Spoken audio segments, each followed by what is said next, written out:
Puji Tuhan, haleluya. Salam sejahtera bagi kita semua, keluarga GPD El Shaddai yang diberkati oleh Tuhan. Pada saat ini kita akan kembali mempelajari, bahkan merenungkan Injil kebenaran firman Tuhan yang menguatkan setiap kehidupan kita. Dan judul renungan pada saat ini ialah relasi yang mendatangkan murka, yang terdapat di dalam Maleakhi pasalnya yang kedua, ayat yang ke-10 sampai dengan ayatnya yang ke-16. Maleakhi pasalnya yang kedua, ayat yang ke-10 sampai dengan ayatnya yang ke-16. Bapak Ibu Saudara yang diberkati oleh Tuhan, kalau kita melihat bersama-sama, mempelajari bersama-sama pada zaman ke Maleakhi, kehidupan orang-orang percaya itu begitu rusak. Kalau kita melihat di dalam pasal yang pertama, pasal sebelumnya dijelaskan bagaimana orang percaya bangsa Israel, mereka meragukan kasih Allah pada saat mereka mengalami penderitaan. Bahkan mereka menganggap bahwa Allah sudah tidak lagi mengasihi mereka. Dan juga dijelaskan bagaimana mengenai dosa para imam dan umat Tuhan yang munafik. Mereka tidak rohani dan berlaku cemar. Dan perbuatan-perbuatan demikian ialah perbuatan yang mendatangkan murka Tuhan. Kita tahu bersama bagaimana Allah memilih dan mengkhususkan bangsa Israel melalui anugerahnya yang begitu besar untuk mereka dipisahkan dari bangsa-bangsa yang menyembah berhala. Bangsa pilihan Tuhan seharusnya tunduk kepada hukum-hukum Tuhan, termasuk dalam relasi berkeluarga. Tetapi justru kalau kita melihat di dalam pasal yang kedua, ayat yang ke-10 sampai dengan ayat yang ke-16, bagaimana justru Allah memarahi mereka seperti judul perikop di dalam ayat yang ke-10 sampai dengan ayat yang ke-16. Dan saat ini kita akan belajar bersama-sama mengapa Allah memarahi mereka, mengapa Allah memarahi kehidupan umat-umat Tuhan, orang-orang percaya pada waktu itu. Yang pertama, karena adanya perkawinan dengan orang asing. Maleakhi 2 ayat yang ke-10 sampai dengan ayat yang ke-12, saya akan bacakan kebenaran firman Tuhan. Maleakhi 2 ayat yang ke-10 sampai dengan ayatnya yang ke-12.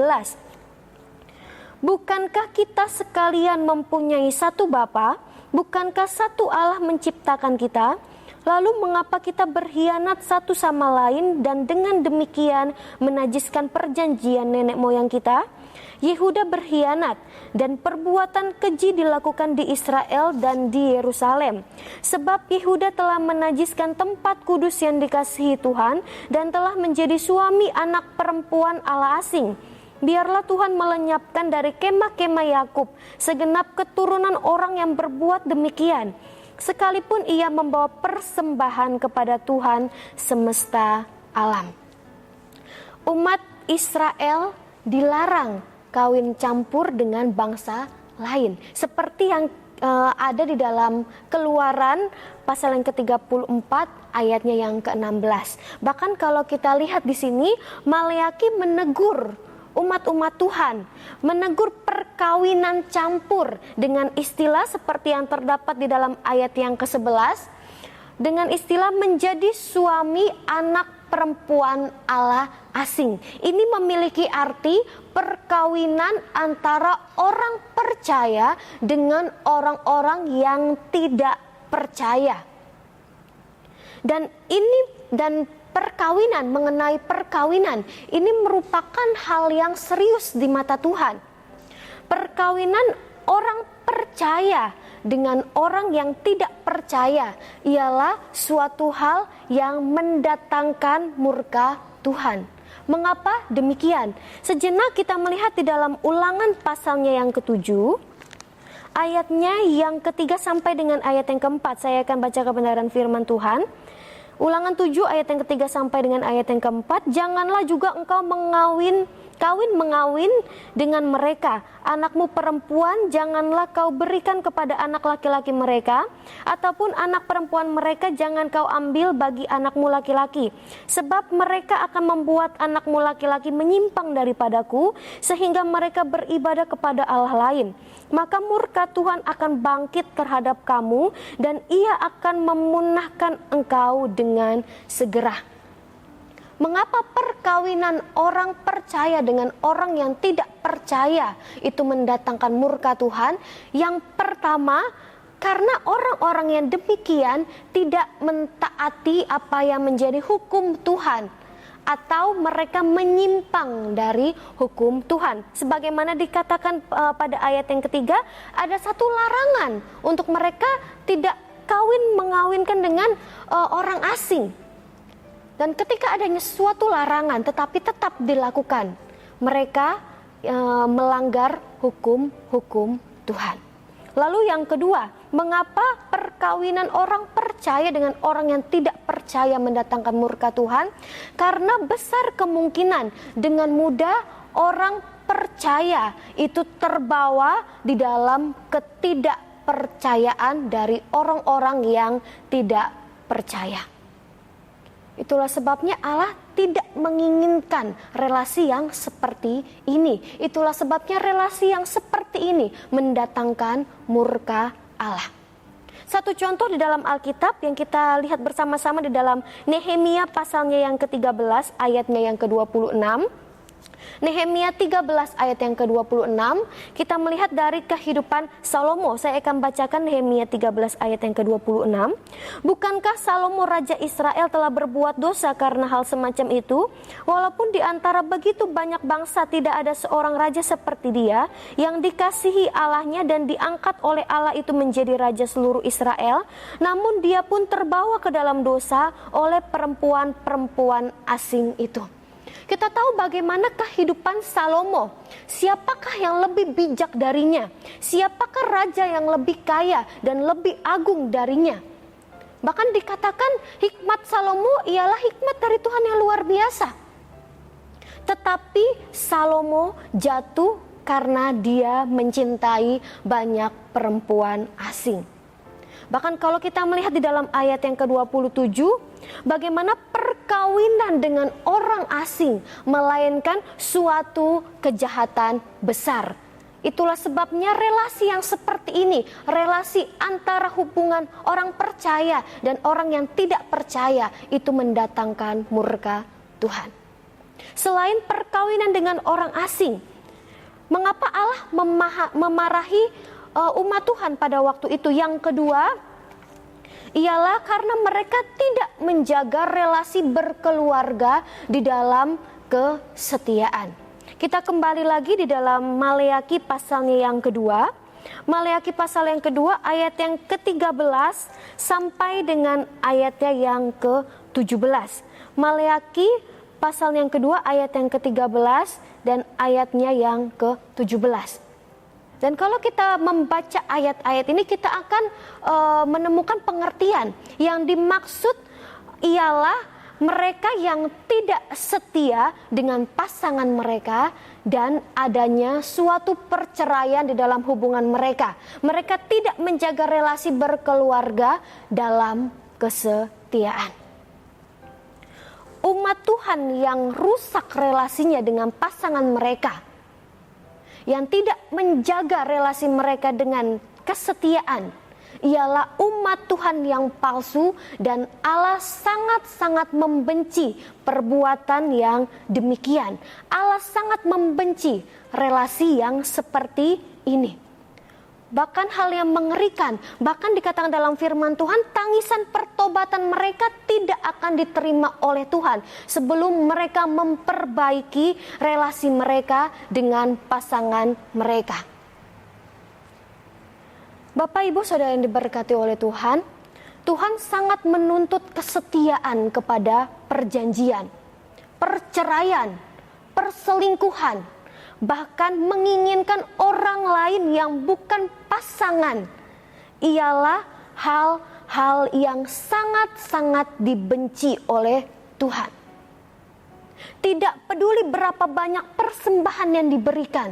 Bahkan tidak peduli berapa banyak air mata dalam tangisan, rintihan di dalam doa seperti yang dikatakan di dalam kebenaran firman Tuhan.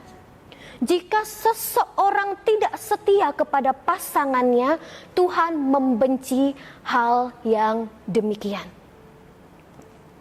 Ini menjadi peringatan di dalam setiap kehidupan kita.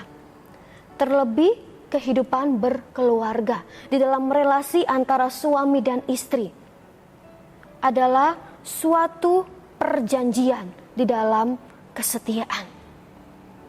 Bagaimana mungkin seseorang dapat menyatakan kesetiaan kepada Tuhan apabila seseorang tidak setia kepada pasangan mereka? Bapak Ibu Saudara yang berkati oleh Tuhan, ada banyak contoh dunia yang terjadi saat-saat ini. Betapa besar kerusakan yang terjadi akibat ketidaksetiaan seseorang di dalam suatu pernikahan. Bagaimana kerohanian mereka yang akhirnya rusak, keluarga mereka hancur, adanya sakit hati antara suami, istri, dan anak. Bahkan kehidupan anak-anak yang mungkin hidup di dalam kesedihan, hidup dalam kebencian kepada orang tua mereka. Tetapi yang paling bahaya ialah Tuhan sangat-sangat membenci relasi yang seperti ini. Tuhan sangat-sangat murka kepada orang-orang yang tidak setia, seperti halnya yang dilakukan oleh bangsa Israel. Bapak Ibu Saudara yang diberkati oleh Tuhan, firman Tuhan pada saat ini mengingatkan kita kembali bahwa perkawinan ialah suatu hal yang serius di mata Tuhan. Itulah sebabnya firman Tuhan mengatakan untuk kita tidak menjadi pasangan yang tidak seimbang. Orang percaya haruslah memiliki pasangan, haruslah mengadakan suatu perkawinan dengan orang-orang percaya. Itulah sebabnya kita harus dengan benar di dalam memilih pasangan, bahkan di dalam kehidupan berkeluarga. Marilah untuk kita saling menjaga kesetiaan. Antara suami dengan istri, marilah bangun kehidupan di dalam kesetiaan. Marilah bangun relasi yang menyenangkan hati Tuhan. Kasihilah suamimu, bahkan kasihilah istrimu sebagaimana Tuhan mengasihi engkau. Dan sekali lagi saya mengingatkan kita untuk janganlah kita membangun relasi yang mendatangkan murka Tuhan, melainkan bangun relasi yang menyenangkan hati Tuhan. Dan teruslah jalin relasi itu, relasi yang menyenangkan hati Tuhan, relasi berkeluarga di dalam kesetiaan, baik kepada suami, istri, dan anak, dan juga kepada Tuhan. Puji nama Tuhan, firman Tuhan pada saat pagi hari ini biarlah menjadi peringatan di dalam setiap kehidupan kita untuk kita terus membangun relasi yang benar, relasi yang tidak mendatangkan murka Tuhan. Puji nama Tuhan, dan kita akan tutup perenungan kebenaran firman Tuhan pada saat pagi hari ini dengan berdoa. Haleluya, terima kasih Tuhan Yesus yang baik. Kami mengucap syukur untuk setiap kebaikan Tuhan, kesetiaan Tuhan, kasih Tuhan yang begitu luar biasa di dalam kehidupan kami. Bahkan kami mengucap syukur untuk kebenaran firman Tuhan yang kembali mengingatkan kepada kami untuk kami senantiasa membangun relasi yang baik antara keluarga, antara sesama manusia. Dan kami kini percaya ketika kami membangun relasi dengan sesama manusia dengan baik, itu mendatangkan kesenangan yang daripada Engkau. Ampuni kami Tuhan kalau kami tidak serius, kalau kami lalai dalam kami berhubungan antara sesama manusia. Ampuni kami Tuhan. Dan firman Tuhan mengingatkan setiap kehidupan kami untuk kami dengan setia menjalin relasi dalam kami berkeluarga, untuk kami dengan setia mentaati setiap hukum-hukum Tuhan. Dan kami kini percaya dengan kekuatan yang daripada Tuhan, kemampuan yang daripada Tuhan, kami dapat mampu melakukan semuanya itu, mentaati setiap apa yang menjadi hukum-hukum Tuhan dan membangun relasi yang benar di hadapan Tuhan. Terima kasih Tuhan Yesus yang baik, dan kami akan akhiri renungan kebenaran firman Tuhan, memberkati setiap sidang jemaat Tuhan yang mendengarkan renungan kebenaran firman Tuhan, memberkati setiap kehidupan mereka, dan biarlah firman Tuhan terus tumbuh di dalam setiap kehidupan kami semua, tertanam berbuah-buah, bahkan kami mau melakukan setiap kebenaran firman Tuhan di dalam setiap kehidupan kami. Kami terima berkat kebenaran firman Tuhan dengan penuh ucapan syukur, hanya di dalam nama Tuhan Yesus Kristus, Tuhan dan Juru Selamat kami yang hidup. Haleluya, amin.